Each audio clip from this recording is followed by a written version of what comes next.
everybody, and welcome to Bonsai Pop. My name is Mike, and this week we are going to be looking at my favorite anime from this last season. That time, I got reincarnated as a slime. Is it the best anime of this last season? No. And it definitely has one of the worst titles of all time, I suppose. I mean, at least it's accurate. But regardless, it's the one I enjoyed watching week by week the most, and now that the season's coming to the close, it's the best time to talk about it. An isekai light novel turned manga turned anime that hits every trope imaginable, but managed to do it in the most absolute perfect way, which kept it fun and entertaining and fresh all season long. It's lighthearted, but it's emotional, it's gory, but it's full of humor, and it's just got that perfect little sprinkle of fan service that doesn't go too far over the top. It hits all my checkboxes perfectly. I'm stoked, and I'm sure you are too. So let's get into Fuse's That Time I Got Reincarnated as a Slime, and find out how an isekai that breaks all the rules but follows every trope to a T managed to maintain the top spot in our hearts all season long. Cue intro.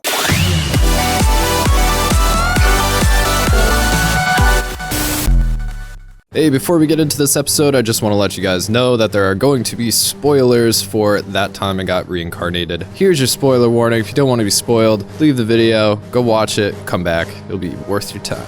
The show's experience through our protagonist, Rimuru, previously known as Satoru Mikami, a guy who died and turned slime. Or, to be more accurate, a dead 37-year-old virgin turned genitalless slime in another world. Upon death, he's accidentally granted an overpowered ability to help him throughout his journey, his predator ability. It allows him to absorb other beings or objects and use their abilities himself. Sounds like something that could be used for world domination, but don't worry, he's not a bad slime. However, he does end up dominating this giant dragon, but Veldora liked it, so it was okay. He's an outlier within the small number of otherworlders. The show follows Rimuru as he progressively learns more about his new world and stumbles his way into the hearts of everyone he meets. But before we get into that, this video is proudly sponsored by Future You. That's right, because you're gonna go check out our brand new super fab Patreon. It's our goal here on Bonsai Pop to make what we want to make and what you want to see. It's YouTube's goal to make that impossible. Relying on YouTube is dangerous and stressful. Believe me, we've been doing it for years. So let's make Bonsai Pop together. I'd like to point out our $1 tier, which grants you access to our private Patreon-only Discord, our monthly Patreon-only show, and all Patreon updates, and a chance to be shouted out as our patron of the day at the end of our videos. And that's just for $1. $1 a month. That's less than a cheeseburger. I don't even think you could get a cheeseburger for $1 anymore. We want this channel to be something special, a place that we love where we can put everything we care about for you to see. But YouTube's algorithm doesn't care about that. It only cares about views and subscribers. If you want to be a part of something special, if you want to support us being independent and not having to give a f about what YouTube thinks, check it out. We're doing everything we said for just $1 a month and much, much more for under 10. So suck it, McDonald's, take that McDouble and shove it up your Abernaki. If half of our subscribers pledged $1 a month right now, we would never have to worry about YouTube's crap ever again. So if you want to build something with us and get some sweet extra goodies on the side, go check it out, please. We really appreciate it. Now let's get back to the slime. Now, there's many decisions I think slime chose correctly that other isekai do differently. One of the most important decisions is how slime handles fighting. Rarely ever does a fight scene with our main man, or slime, last over a minute. When other people fight, it takes a while, big explosions and whatnot, and an actual contest between the two. But Rimuru usually hangs back unless he's needed, and then just cleans up shop in a few seconds. This is a brilliant detour from the norm of anime fight scenes. Usually we see fight scenes taking entire episodes. Our protagonist is in control the entire time, but only after eventually using their full power do they overcome what's in front of them. But with Rimuru, he just flies into the air, puts out his hand, and absorbs a dragon and nothing flat. I'll say it again.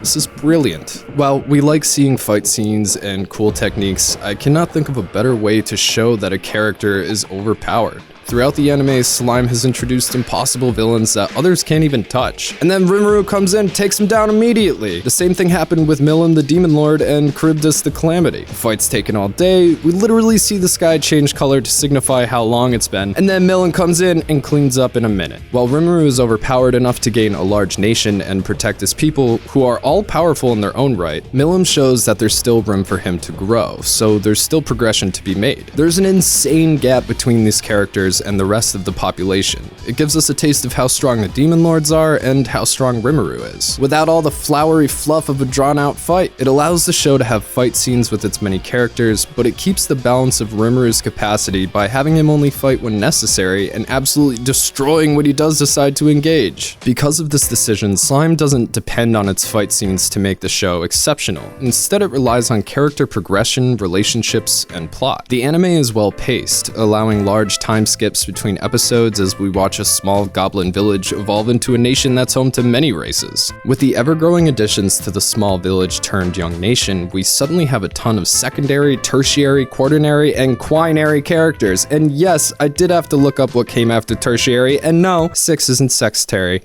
It's scenary. I was disappointed too. With all these additional characters, you'd think it would be hard to keep track of who's doing what, when, and why. But the show is exceptionally good at giving you just enough information at a time to make sense of where the town is at. Oh, we don't know how to make weapons? Better find a weapon maker. I don't need to see Kajin every episode to know he's still making weapons, and when a character doesn't have something to do, the show gives him something to work with. Like Gabiru-sama being placed in the caves to cultivate Hypocta herbs. The show doesn't just forget characters. Any character you're given the name of continues to be relevant. This world places an importance on names. Monsters given names are leveled up. The narrative places importance on anyone whose name is given, which mirrors the laws of the world within it. These loose ties are always given homes and come back later on to be of importance. It's a ripple effect. For example, Gabiru is exiled after the orc disaster. He travels to Rimuru's nation, the Jura Tempest Federation. Rimuru decides to move Gabiru and the rest of his lizard men into Veldora's cave. Their herb cultivation is used to make advanced healing potions, and that later on is addressed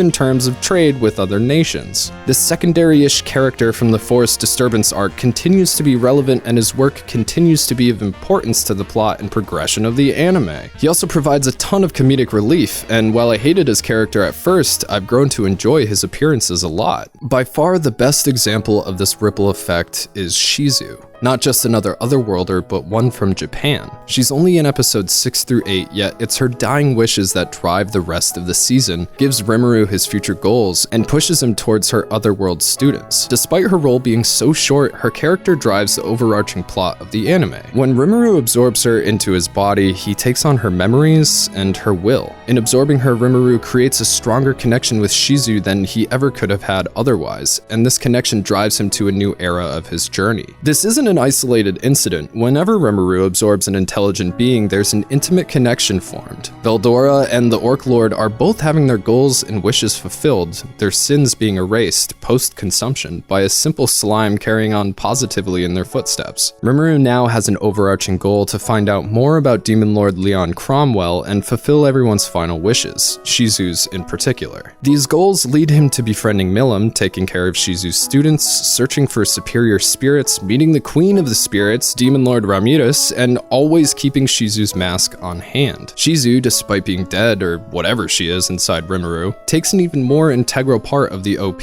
clarifying that even though she's gone, she's extremely important to the progression of the plot. Her ripple creates the journey we go on with Rimuru. I think it's these ripple effects created from side characters that put Slime at the apex of isekai anime. It allows Slime to add more and more personalities without the show ever feeling overcrowded or confusing. Each character retains importance and defined characteristics, and they are all, in some way, connected to Rimuru. I think this is where a lot of other isekai fall short. For example, Overlord has a ton of characters, but many of them seem unimportant. They continually introduce new servants to Ainz Ulgaun, but rarely do these smaller characters have continuous roles that matter. Yet other secondary characters are given entire episodes without a single scene with Ainz or Momonga. It makes the world seem sloppily built. The same issue could be said of SAO. We have these secondary characters like Liz and Silica who really only matter for a single episode. Sure, they appear later on as part of Kirito's harem, but they don't matter. They don't have any lasting ripple effects. This isn't to say I didn't enjoy Overlord or SAO. I did, but there's an obvious imbalance in character progression, whereas Slime completely revolves around Rimuru.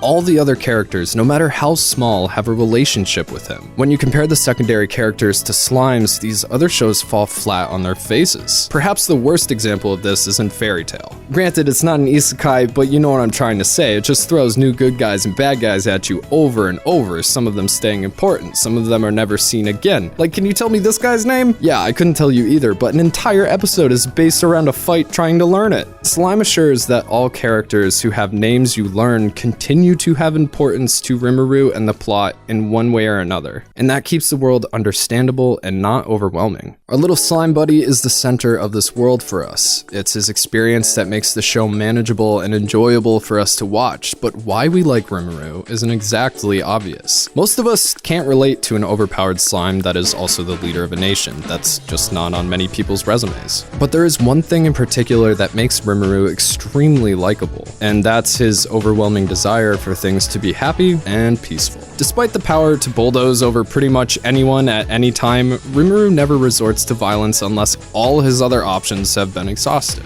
He's the good guy. And I'm a good guy whore. Favorite Star Wars character? Luke. Favorite Avenger? Captain America. What can I say? I just like the good guys. Rimuru wants peaceful relations with other countries. He wants peaceful relations between races, and that's what I want too, because I'm lazy. And you know what sucks? Having to deal with Rimuru is always the first to try to stop a fight and proceed through talking instead, even if he could destroy his opponent with his pinky finger. Not that he has fingers. He's not a king. He's not a ruler. Rimuru doesn't make decisions for everybody. He holds councils, asks for advice, consults his friends, and together they figure out the best course of action. Rimuru could be a supreme leader that everyone feared and bowed down to, but instead, he's loved by everybody in his nation and they don't harbor any fear towards him. That's something we don't just see, but we feel as viewers. And we want to be that person too. I think Gigax said it best in his video. Whenever I play an RPG, my first playthrough is always playing a nice guy doing the good route. Personally, I like stealing things too much for that, but I stay at least chaotic good. That's Rimuru. He's not a thief, the good guy, the nice guy. Maybe it's because he's got no dong, but he's always trying to do the right thing for everyone so they can all live happily ever after. We can see it's working, and we love and respect his drive to make the world a better place. That Time I Got Reincarnated as a Slime is an exceptional anime in every respect. It's well written, witty, comical, doesn't overstep its bounds, it doesn't underdevelop anything, and it gets nasty and bloody and violent and awesome when it needs to. It's even got some fan service thrown in there. In a lot of ways, the anime as a whole represents Rimuru as a character, so it's no surprise it's his character that holds the show together. In a completely oversaturated genre, Slime has proven that by sticking to the core principles and executing them flawlessly, you can create a lovable anime that can make you laugh, keep you glued to the story, but also pulls at your heartstrings when needed. All the characters are fun and relatable in their own right, even if they're a bit over the top at some times. But that only adds to the story. The anime separates itself in how incredibly dedicated it is to keeping all the characters relevant to Rimuru. We follow the show through his footsteps. You know, not that he has feet, but he's our foil to the experience everyone else creates around him.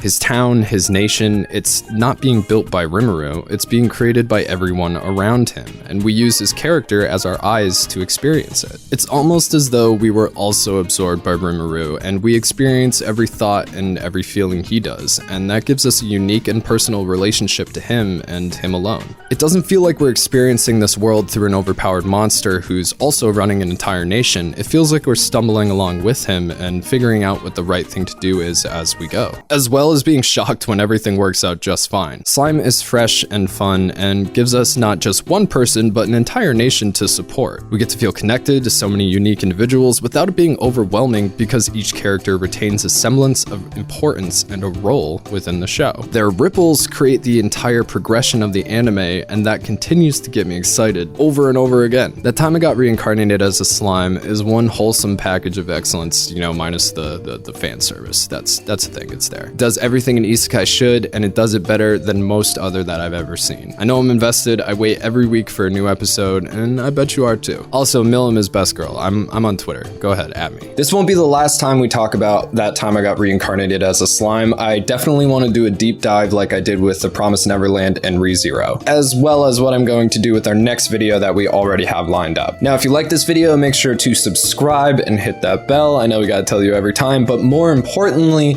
please go check out our Patreon. We worked super hard on getting it set up, and we wanted to give you guys the most for the least amount of money possible. Single dollars really do add up, and we are trying to give a lot for a little. We're really hoping that Patreon will keep us afloat as we continue to grow and expand with you guys. We legitimately need your help and wouldn't ask if we didn't. Anyway, I will see you guys next Saturday for an awesome new video, and hopefully by then our Tokyo Ghoul video will be back and our copyright strike will be gone. That would be nice. Also, side note, check out our Instagram and Twitter. We update it every single day. We've got lots of cool stuff, updates, pictures, memes, all the sorts of stuff that you want from your social media, and also inside behind the scenes pictures and things like that.